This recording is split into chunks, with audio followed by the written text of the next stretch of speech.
Yeah, I thought Leighton came out today and really set the tone in the first. He's attacking the strike zone. I think that when guys can set the tone like that, it just kind of gives everybody in the dugout, I guess it calms everybody down is the way I would put it. And then it never hurts to put up 5 in the first. It starts with a couple good swings. Obviously, Daniel had a really good day. I don't want it to be overshadowed. Trey had 4 hits. Kobe had 4 hits. I think the tone was set by Leighton right there in the first inning.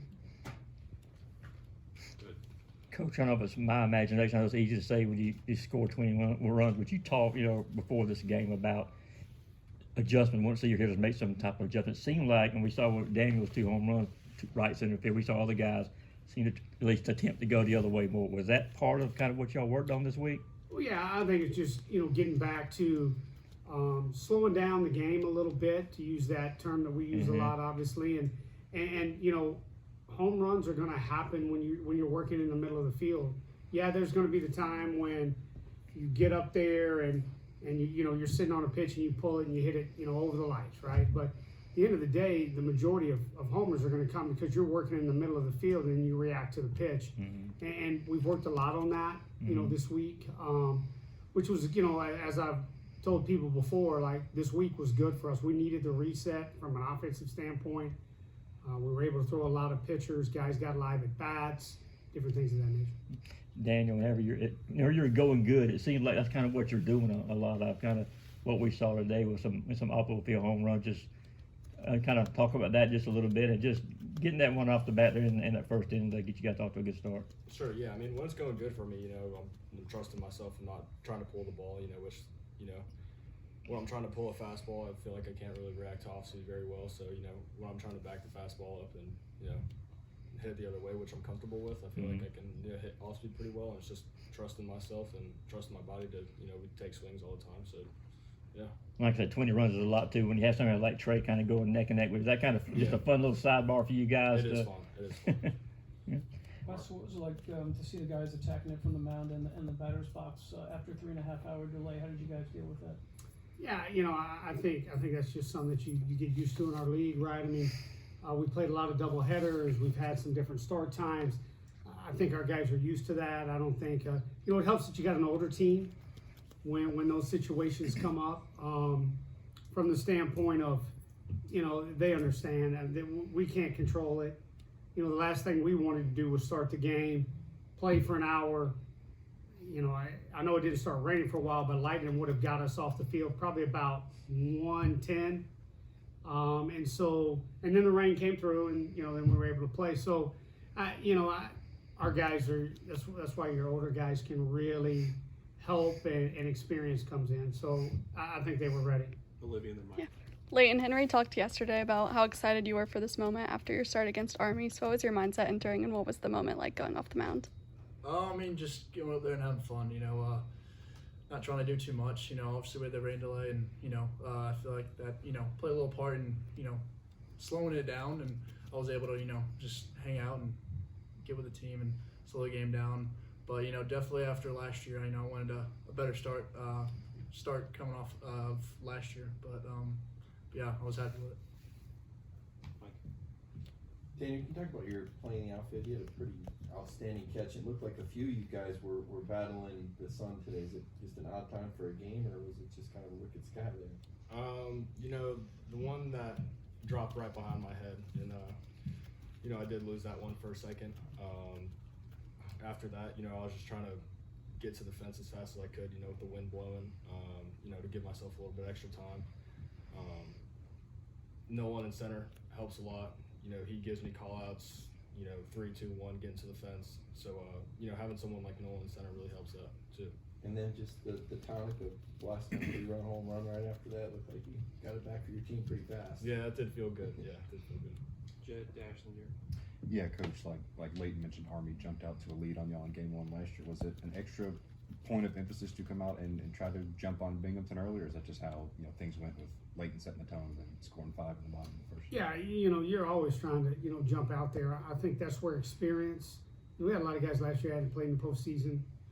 I've been asked, why not in any reason, but hey, so you're going Leighton game one? Yeah, I want a guy with experience. I want us to get out, and because we've got some guys who haven't played in postseason as well on this team, and so anytime you can take veterans and put them out there, been in the spotlight, been in these kind of games, and who come out and like I said, Leighton was so calm.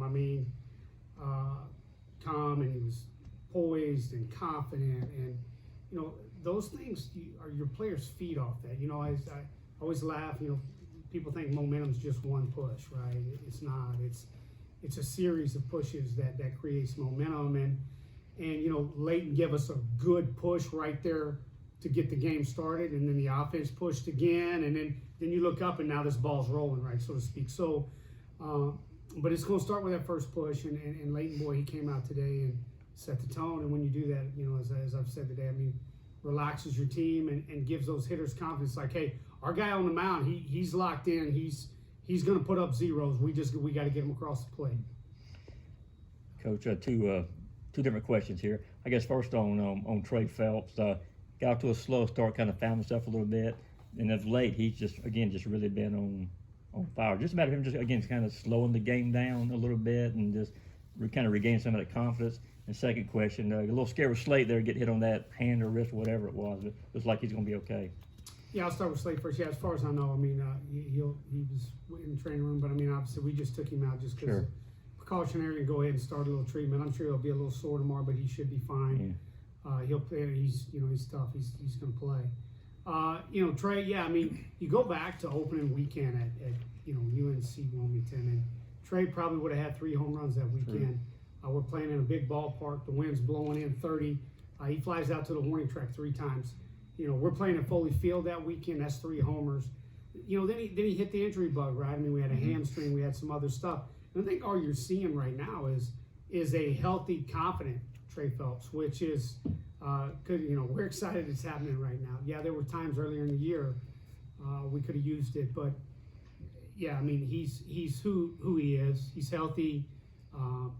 He's timing's back. His confidence is back. Obviously, Coach Leighton went pretty deep today through I think 111, 112 pitches. Can you tell me a little bit about why you wanted to trust him with that? And was there any lobbying for Leighton to kind of stay out there and finish that thing out as much as he could today? Yeah, I don't think he realized why I was taking him out of the game. I came out there and because he is 1 out away, right? From finishing that. But sometimes you want to get him out, and that guy just he laid it out there for us. I wanted the fans to acknowledge him. I wanted him to come off with an ovation, and so he did. And yeah, but Leighton's one of our hardest workers. We all work hard, but what I'm saying? He's very diligent in his work. He's very methodical. We had no apprehension about running him 114 pitches. He probably had 120 in there if we really needed it. But yeah, no, it was at that point, he was still throwing strikes. His velocity and his movement and stuff, per the scoreboard, were still the same.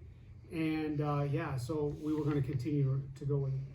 Last 3, Mark, Olivia, then Dash. Daniel, I saw a video of Trey Phelps looking like maybe taking a nap on the training table during the delay. What were you doing during that time? I went and got some food. Went to Suchero's right up the street. Watched a couple of the boys play blitzball in the bullpen, and chill out in the locker room for a little bit. It was it's hard to wait around. Everyone was so excited to play, and then you get pushed back. You went in your uniform to Suchero's? I wanted to, but instead I went and I cut off in my wrist tape and eye black and stuff. Maybe we need an NIL deal there. Can you guys help us out with that? Right? And can you do that again tomorrow? Good shot, yeah, of course. Okay. Coach, only using 2 pitchers today. How do you feel about your bullpen the rest of the series? And then is Curley going tomorrow? We'll wait and see how things go tonight with this game. But yeah, we're at full strength, Olivia. We got everybody. Everybody's going to be ready to go. Obviously, Zach and Leighton aren't throwing tomorrow. So, but everybody else will go. As soon as this game's over, we'll look and see how it goes, and then we'll go from there. Leighton, I was actually going to ask you about coming off the mound there and stuff. Yeah, I thought a little tiny little hat tip you gave that, but also a pitcher. You finally see this lineup have everybody back healthy. You're a pitcher. The confidence that gives a guy like yourself. Oh, definitely. I mean, you know, I think we all knew what we were capable of, and you know, that's what happened today. And you know, having these guys hit like they did behind me, it's awesome. I mean, it does give me, you know, relief off my shoulders, but it's awesome. And you didn't try to twist coach's arm to let you stay out for one more out. It made sense. I mean, I haven't thrown that many in a while or all season, so Yeah. it made sense. And you know, that's what I get for walking the first guy. So. All right, thank you, gentlemen.